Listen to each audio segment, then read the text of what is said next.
Welcome. Basically, let's talk about the daily Tanya today. The 6th Rebbe of Chabad instituted a custom that every Yid should learn a certain study cycle of Torah every day. There's 7 days of the week, and each week there's a parsha of the Torah, and each parsha has 7 sections. So for one day of the week we learn a section of the Torah portion with Rashi. That's the Chumash. And also there's a custom that's been going around in general, which he reinforced, that during all the days of the week the book of Psalms, of Tehillim, is divided into one part for every day of the month, and there's a custom to say that chapter that corresponds to that day of the month of the book of Psalms, as well as a chapter that corresponds to how old someone is.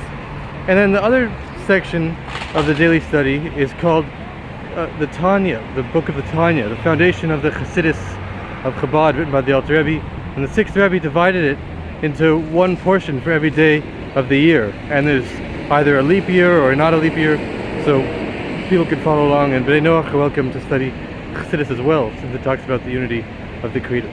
The point is that today is Tanya, right now we're in the 19th of Shevat, 5783, and the Tanya for today talks about, it's interesting that usually all the different study cycles, even though they're from different books, they happen to match up a lot of the times. So first of all, today's Chumash is a pretty essential Chumash cycle because it talks about the giving of the Torah at Mount Sinai.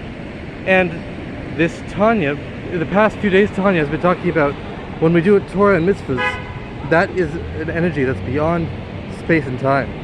It says that such that when we do a mitzvah, really the mitzvah, the good deeds that we do, last forever. That's what it said in the earlier parts of the Tanya. But in today's cycle of Tanya, it says that even though when we do a mitzvah, it exists in the spiritual world forever, but really in this world it's still within the limitations of time. So the ultimate purpose is that we should always do mitzvahs practically. We shouldn't only rely on the mitzvahs we did one time, but we should actually literally do the mitzvahs all the time, so we're constantly connected to the Creator. And it says that's why Moshe commanded the generation that went into the land of Israel to say Shema 2 times a day, in the early morning and in the nighttime, in order to draw down the recognition of the Creator both in the morning and in the evening, which represents all the length of time, so that we can always be connected and bring Mashiach now.